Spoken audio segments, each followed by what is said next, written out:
So when we look at the odds ratio for the increased risk of violence with substance abuse without mental illness, it's much higher than it is for just having a mental illness. You're about 7 times more likely to commit an act of violence if you're a substance user than if you're somebody with a serious mental illness. If you happen to have a serious mental illness and a substance use problem, that really compounds your risk of violence, and you are almost 10 times as likely to commit an act of violence than somebody without mental illness and with no substance use. This is really common in the patients we see who have serious mental illness, again, because the substance use is so high. But what we see is that it's not due to the mental illness so much as the substance use what increases their violence risk.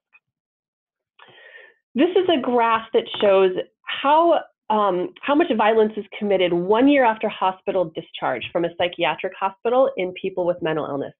So again, we're talking about kind of a high-risk time, and this study looked at when people left the hospital for 1 year, how likely were they to commit violence based on diagnoses, and they compared that to community controls, meaning somebody in the community of the same gender, age, socioeconomic status as the person that was discharged from the hospital.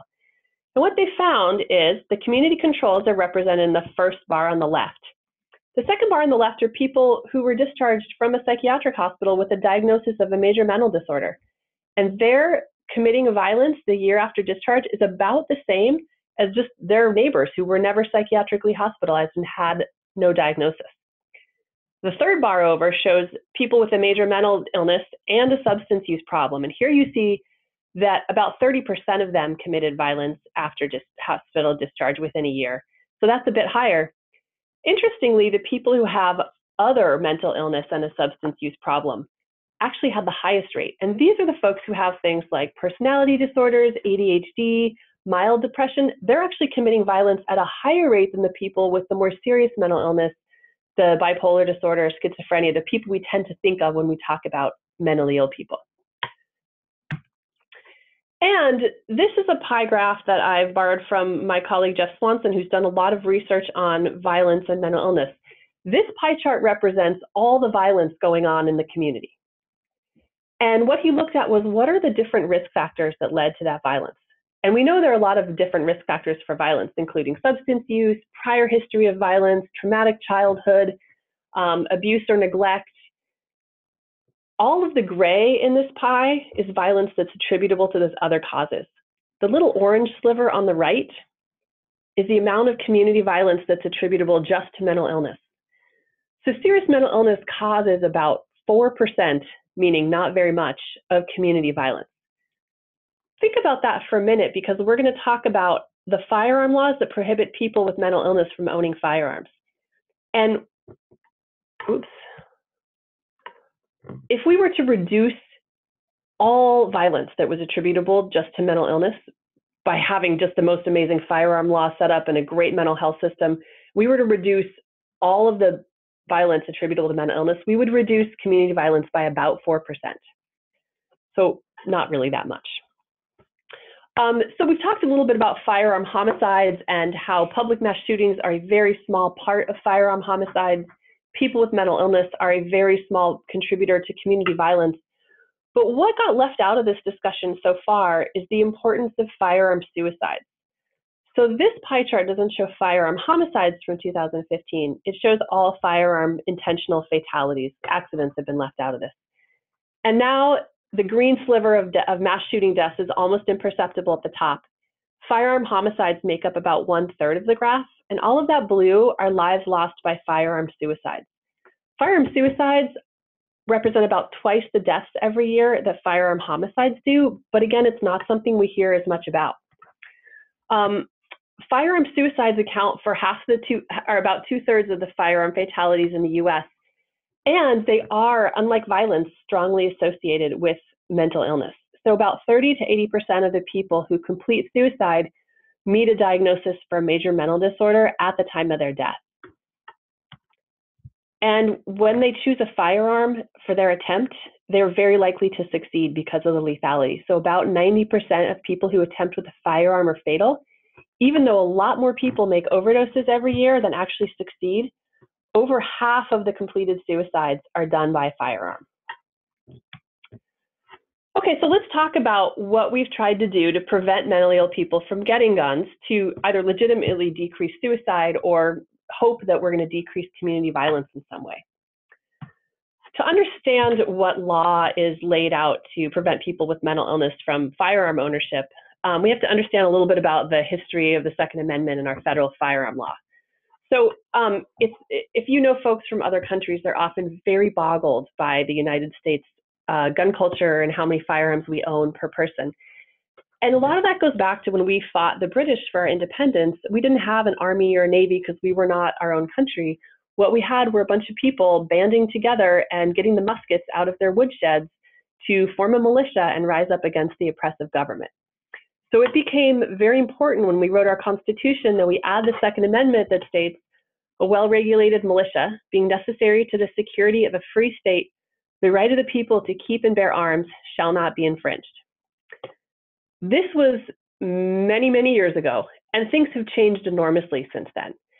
But the Second Amendment really persisted for a long time, hundreds of years, until about 1968, when a presidential assassination attempt on John F. Kennedy by Lee Harvey Oswald with a rifle that he essentially mail ordered to his P.O. box.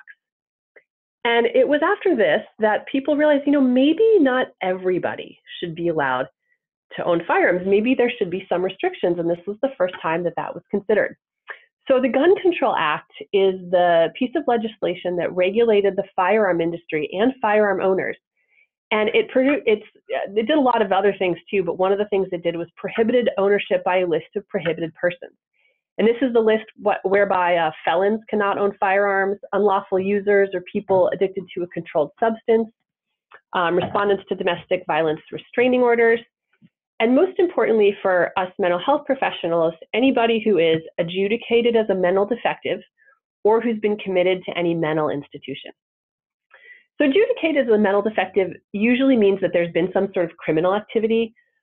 Somebody's been found incompetent to stand trial or not guilty by reason of insanity, but it can also apply to people who have been ordered to outpatient commitment or conserved in a court.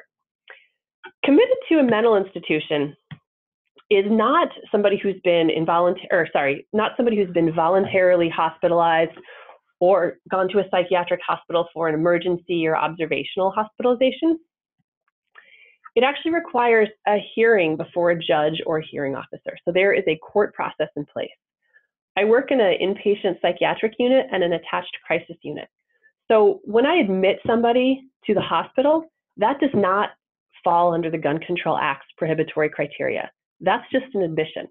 After I admit them to the hospital, there is due process involved because I have removed this person's rights to be a free citizen walking around outside of a psychiatric hospital. And they get an opportunity to go before a judge and argue their case. If the judge at that point decides they do in fact meet the criteria for civil commitment, and this can be a week into their hospitalization, that is the point at which the judge signs the order for that commitment and they become prohibited from owning a firearm on the federal level. It's a pretty high bar for folks. Well, that was all well and good. So the Gun Control Act laid out these people they assumed would be dangerous and shouldn't have guns, but it didn't provide any information about how we were supposed to identify these people or communicate about them. So in 1993, there was another presidential assassination attempt, this time of Ronald Reagan by John Hinckley Jr., who was trying to impress Jodie Foster, with whom he had an obsession from her role in the movie Taxi Driver. And Reagan's press secretary, James Brady, was paralyzed in this shooting. After that, he became a lifelong advocate for sensible firearm laws. And he established the National Background Check System for all. FFL stands for Federal Firearm Licensees, so licensed dealers and retailers. The National Instant Criminal Background Check System, or the NICS system, was essentially a database where every state was supposed to upload the records that they had on people who were felons, people who had been conserved, people who had had domestic violence restraining orders, people who had been committed to a psychiatric hospital in the state. It was a great idea. But remember, this was 1998.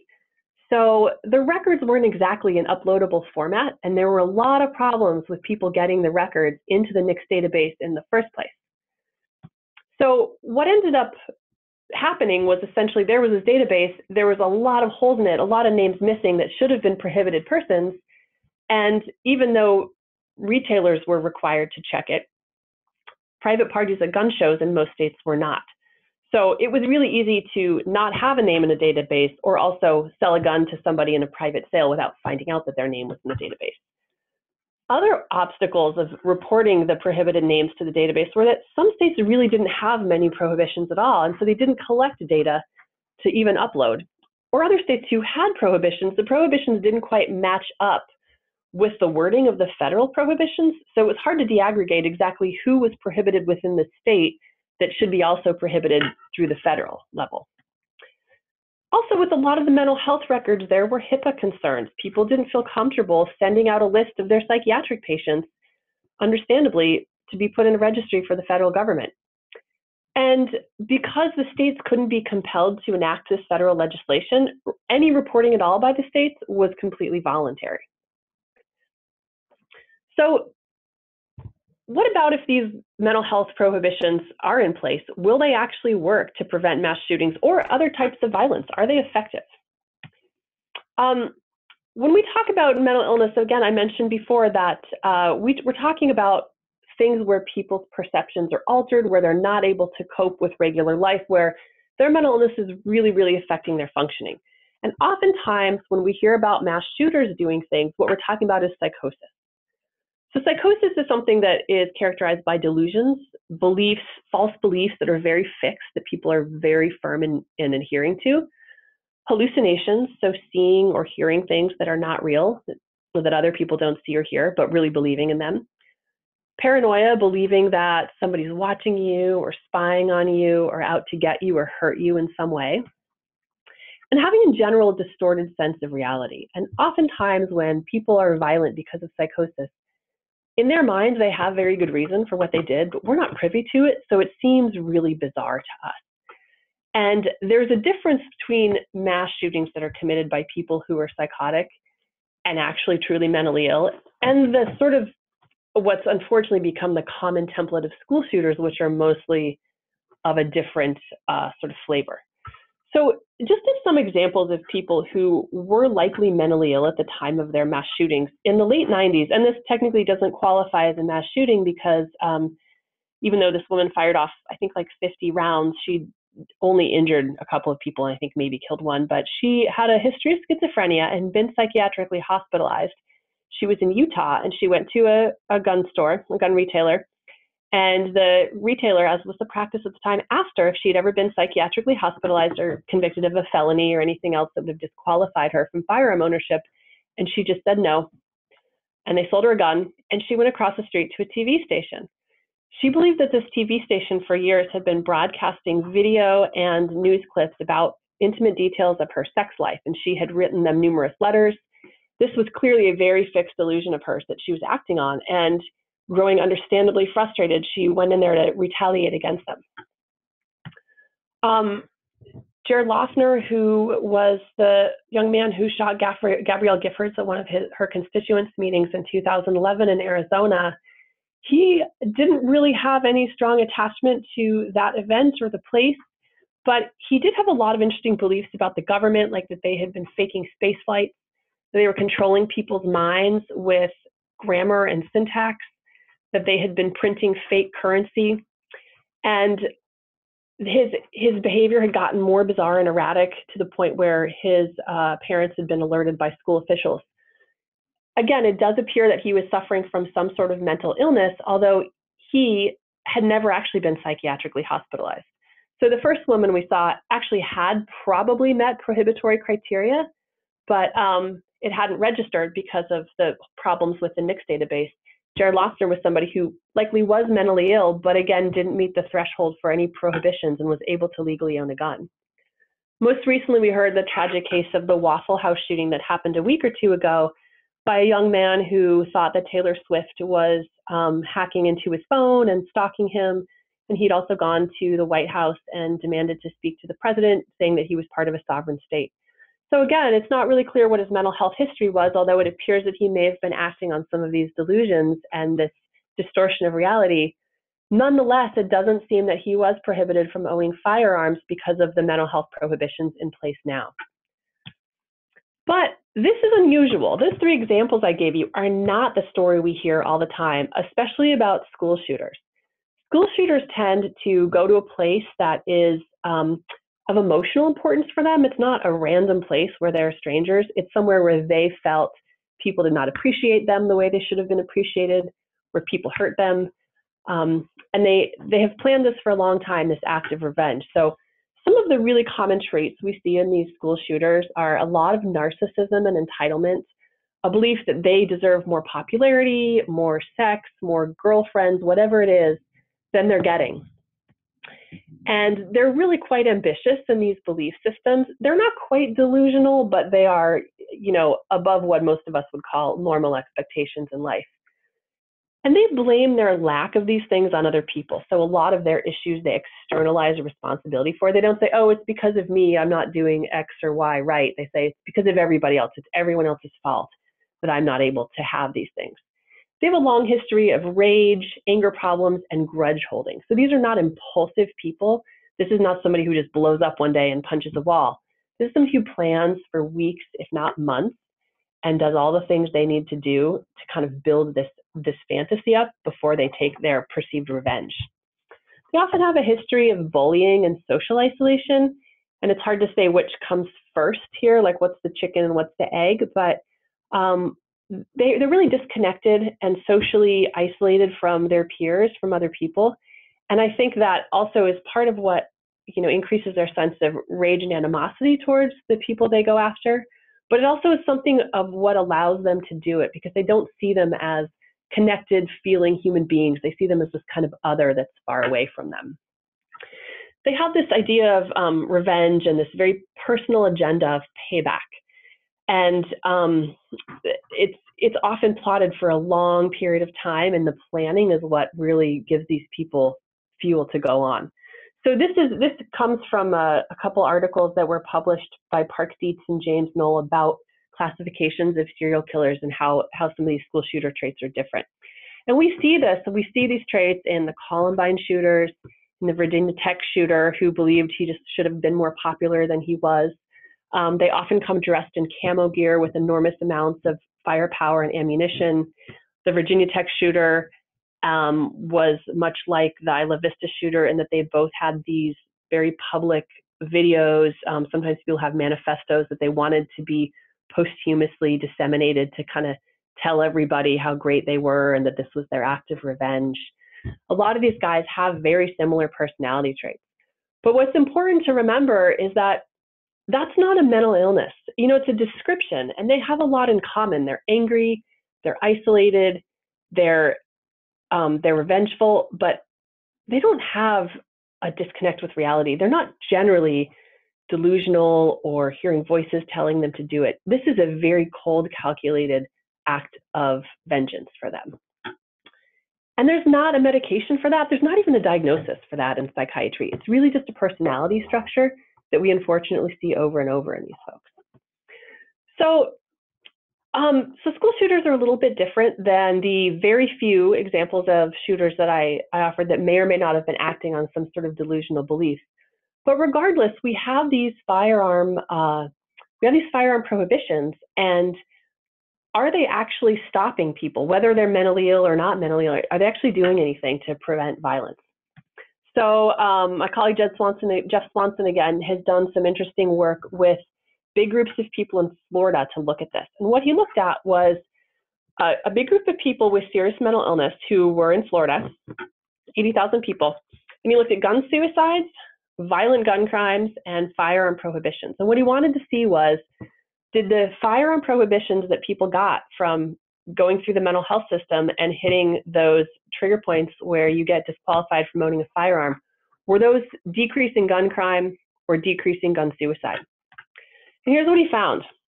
He found that the people who were arrested for gun violence and had been disqualified from owning a firearm, so yes, they got it illegally, most of their disqualifications were actually criminal disqualifications and not mental health disqualifications. meaning that the people who were arrested for violence, they were more on the criminal side of things than the mentally ill side of things. There were a few of them that were disqualified for mental health reasons, but not very many. He also found that the same was true for gun suicide. So not that many people who committed suicide by a gun were actually prohibited at all, but the ones who were prohibited were more likely to be prohibited through criminal pathways. His conclusions were that prohibitions are not working to prevent violent gun crime because criminals, even if they were disqualified, were still getting guns. And the people who were disqualified for mental illness reasons were not the ones committing violent crime. And the prohibitions were not working for suicide prevention because they didn't apply to most of the people who committed gun suicide. Now, we talked earlier about how suicide is strongly correlated with having a mental illness, and those people are at higher risk of suicide than the general population, whereas the same is not quite so true for violence. However, the way the prohibitions are set up, they're not catching that group of people, perhaps because they're not making it far enough into the mental health system to actually be prohibited from owning firearms.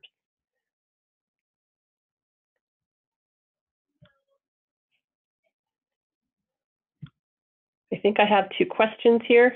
Oh, okay, they're for the end. So this raises the question, if the system we have now is not working, if the prohibitions are not preventing violent crime because people with mental illness are not causing most of the violence in the world, and if they're not prohibiting suicide, or if they're not decreasing suicides because the people who are committing suicide may have higher rates of mental illness, but they're not making it far enough into the mental health system to be prohibited, then how do we stop these things from happening? How do we target risky people without affecting everybody else's firearm rights? Oops. One piece of legislation that we have here in California and that has really caught a lot of traction lately is called the Gun Violence Restraining Order. And this is a piece of legislation that I actually helped work on and develop and have testified for at the Capitol a few times, because I think it's a really great way to close this gap between people who we know they're violent, we know they're risky, or we know they're suicidal, but they don't meet mental health prohibitory criteria and they haven't committed a crime yet. So there's no way to legally remove guns from their possession. What the Gun Violence Restraining Order is it allows family members or police to petition to have somebody's guns removed based on a concern for violence or suicide, so self-directed violence, in the near future. It's modeled really closely after, at least California's statute is modeled closely after a domestic violence restraining order. So there's a precedent for this idea that you can apply as a family member, get a judge's order the same day, and because this is an emergency situation, this is a crisis, have that search warrant for gun removal and have the prohibition go into place immediately. And then the person gets a chance within a week or two to come down and argue their case before the court. There has to be due process involved, and there is. And when a person argues their case before the court, the judge at that point may decide that, you know, in fact, this person's not that dangerous, they're okay having their guns back, or the family member wasn't totally honest on the petition, and they may give the guns back and revoke the prohibition. Or the judge can say, yes, I do think you're at risk of violence or suicide, and I'm going to continue this order for up to a year. Police can get an emergency order at the scene. So if they're called somewhere where somebody's threatening suicide or threatening a family member or a kid at school threatening to shoot up his school, they can get an emergency order at the scene to have the prohibition put in place and any guns removed from their possession. Very importantly, there's no mental health evaluation or any mental health history required for a gun violence restraining order.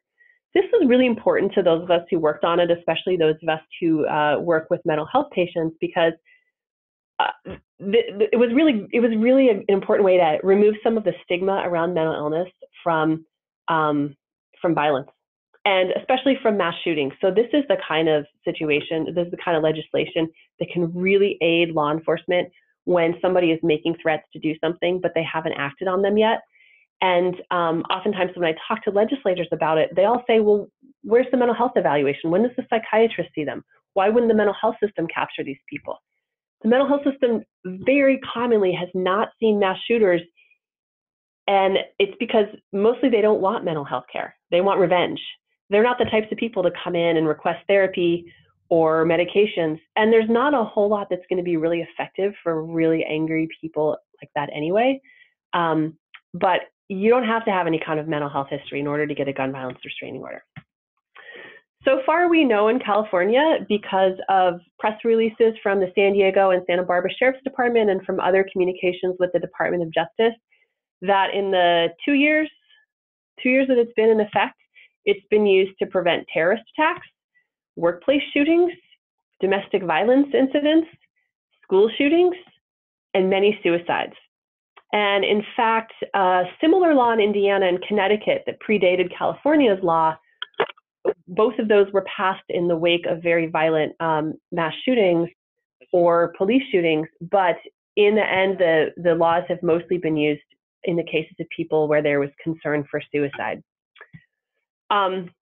And this is something, these gun violence restraining orders, that, again, because of the Parkland shooting, where lots of people saw the signs, lots of people knew this was coming, but there was no legal recourse at the time to search this person's home, take guns out of their possessions.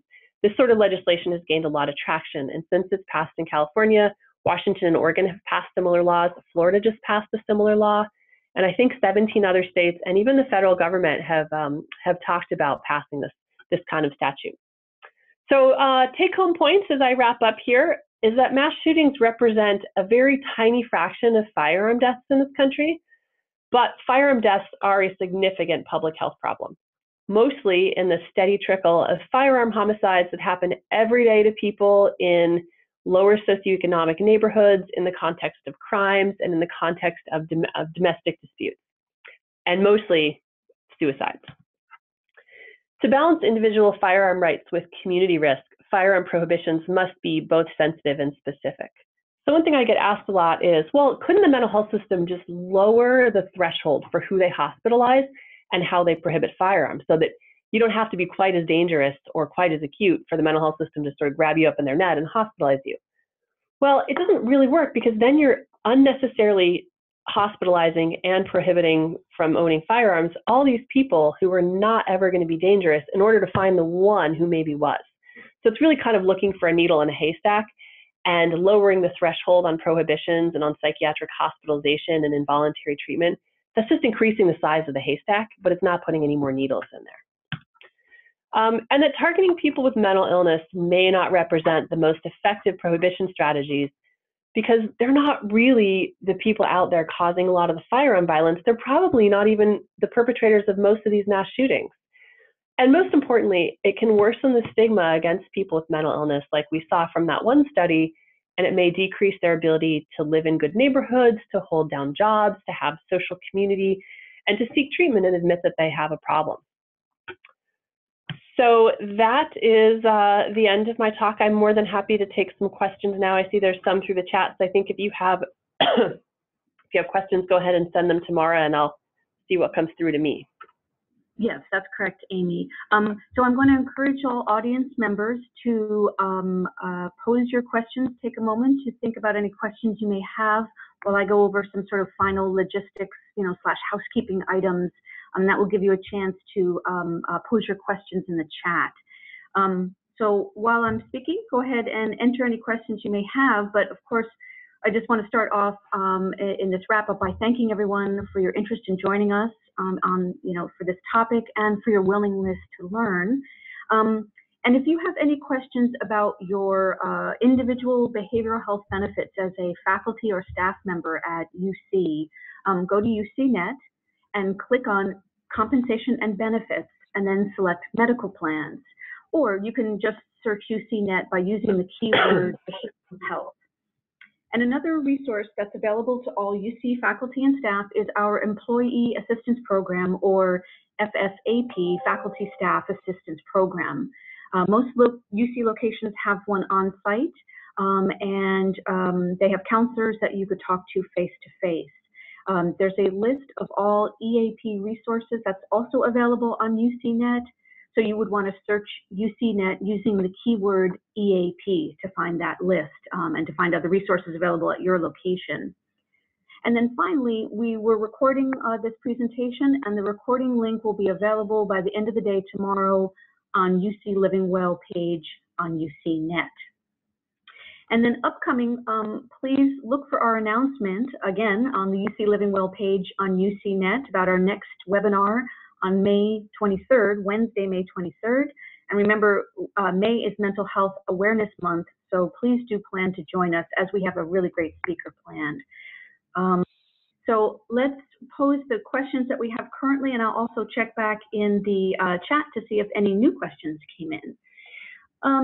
So Amy, the first question comes in, and it is, any hypothesis as to why most of these shooters are young white males?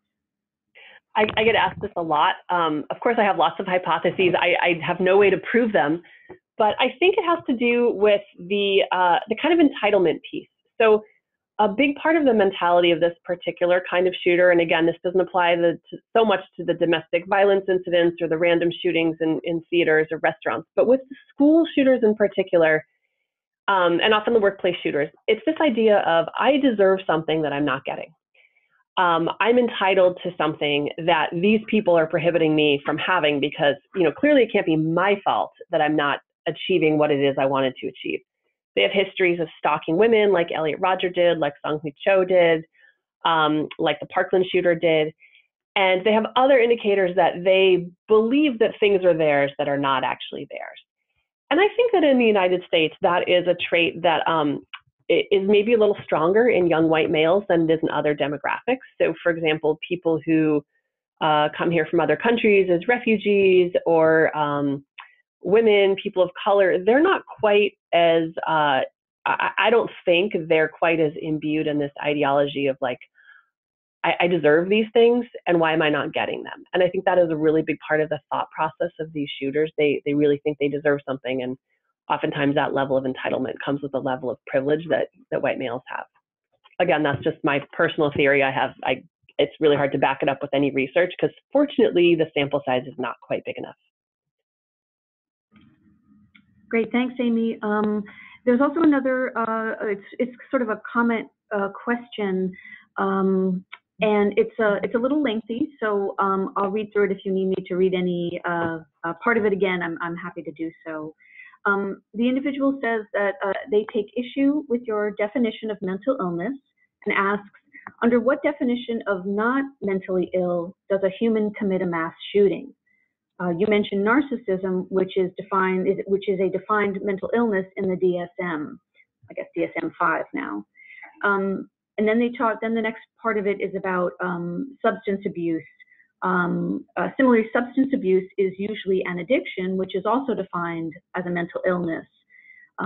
Childhood trauma can cause PTSD, which is a mental illness. And anyone who commits suicide should be considered mentally ill in this person's opinion, whether diagnosed or not, unless perhaps they are terminally ill. So that's the comment. Just sharing that. I don't know if you want to respond or suss out any of those points. I mean, I think that's a really common, people's opinions on suicide. I don't know how to say yes or no, we should diagnose people, but in terms of the idea of, how can you say somebody's not mentally ill when they did a horrible thing? And I think that's a really common perception among lay people, and that's what spurred me to write that New York Times article.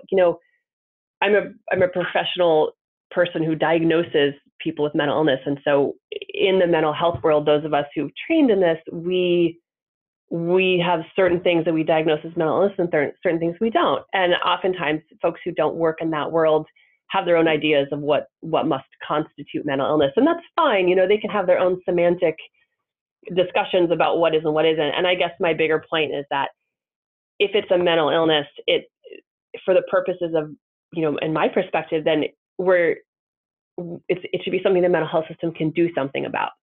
And whether or not you want to call it a mental illness or not, somebody who has these personality traits, that's up to you. I don't consider it that, and I think most mental health professionals don't. But what my bigger concern is whether or not the mental health system is able to intervene on these people, and I think that's where we really struggle when everybody points the finger at the mental health system after mass shootings, is that this is not something that's going to be prevented by better mental health care at this point. Great, thank you, Amy. I have another question, or actually another comment. Someone says, "Thank you for a thoughtful presentation!" Exclamation point. Thank you. Another question is, you mentioned substance abuse as a driver behind shootings. Are there specific substances that seem to be the most common in those instances of mass shootings? Yeah, and maybe I wasn't clear. It's not so much that substance use is a driver behind mass shootings, but it is a big driver behind acts of violence, including firearm violence. So I think most of the mass shooters also fit a profile where substances, interestingly, were not super highly involved, although that's not true for a lot of them, for some of them. But in general, the school shooters, substances have not played a big part. In terms of overall violence and firearm violence in the world, that the rest of the pie that's all pink, yes, very much so. And one of the biggest substances that we know about that contributes enormously to both interpersonal violence and suicide is alcohol. But stimulants like methamphetamine and cocaine also do contribute to interpersonal violence pretty heavily. Okay, there's another question. I'm just sort of glancing over, trying to figure out the best way to sort of summarize and present it to you. Another individual raised a question about mass shooters being typically white males, and you've addressed that. And then again, someone asked, if there's a belief that mental illness is truly the underlying factor for these shootings, or could it be something else such as racism? And an example of that would be the shooting involving Dylan Roof. Mm-hmm. Yeah, I mean, I think I think in a lot of those public shootings, there are personal reasons why those folks have done what they did. But I think Dylan Roof falls into that same personality construct that many of the school shooters do. I think racism was his driving force, and kind of where all those personality traits of entitlement and resentment and rage and revenge got funneled. They all got funneled towards African-American people in a community setting, and they were probably fueled by a lot of his white supremacy contacts. But I think in terms of his personality and the amount of entitlement he had, that he wasn't getting what he deserved and he thought it was because of Black people, that just, it kind of came out in racism. And I've seen in some of the folks I've read about, and then also some of the people I've evaluated myself, that there is a level of racism in there, even if it wasn't part of their bigger picture in terms of what they did, but that they do have some resentment for people of color and feel like those people are preventing them from getting what they deserve. Thank you. Okay, I don't see any new questions in our chat. Bear with me just a moment, maybe I do. Oh yeah, sorry, one more question. This individual asked, could you explain a little more the difference between the typical mass shooter profile and perhaps a diagnosis of antisocial personality disorder? Yeah, that's a good question. So I do think there's a lot of antisocial traits, as well as a lot of traits of narcissism in these school shooters. And just to reference the other person's comments about narcissism being a diagnosis, those are both personality disorders in the DSM. They're pretty hard things to fix. They're not something we have a really good treatment for, and they're not people who generally fall into the net of the involuntary mental health system. But I do think there are kind of like symptoms from a lot of different disorders that mix together in the profile of a school shooter. So there's some antisocial traits, there's some narcissism. A lot of them have past diagnoses of ADHD. Many of them actually have past diagnoses of some sort of autism spectrum disorder that I think reflects the level of social isolation and awkwardness and inability to connect with people that both might be the cause of and the result of their being bullied at school, and that also in some weird way facilitates their being able to do this, in that it's that lack of connection with other humans and that lack of empathy, which is also a trait of being antisocial. And so, yeah, I do think that is a big part of it. In terms of, other shooters, it really depends how you parse out the shooter. So, the people who are perpetrating mass shootings in the context of crimes or in domestic violence incidents, that's very different. The people who perpetrate public mass shootings that appear to be driven by really bizarre, inexplicable reasons that we can't understand.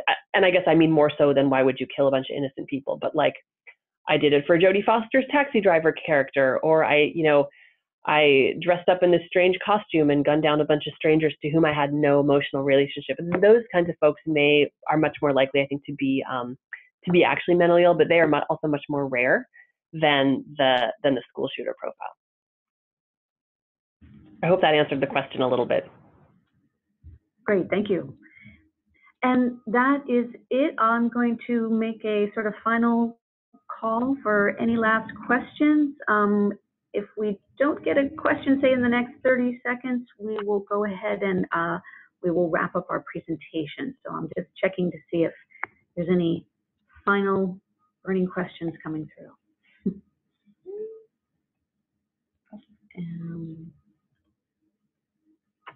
I don't see anything, so I think at this point we will wrap it up and say again, thank you so much, Dr. Barnhorst, for your great presentation and for your participation in this initiative. Thanks for having me, Mara, and thanks for all the good questions, everyone. Great, thank you. Thank you, everyone.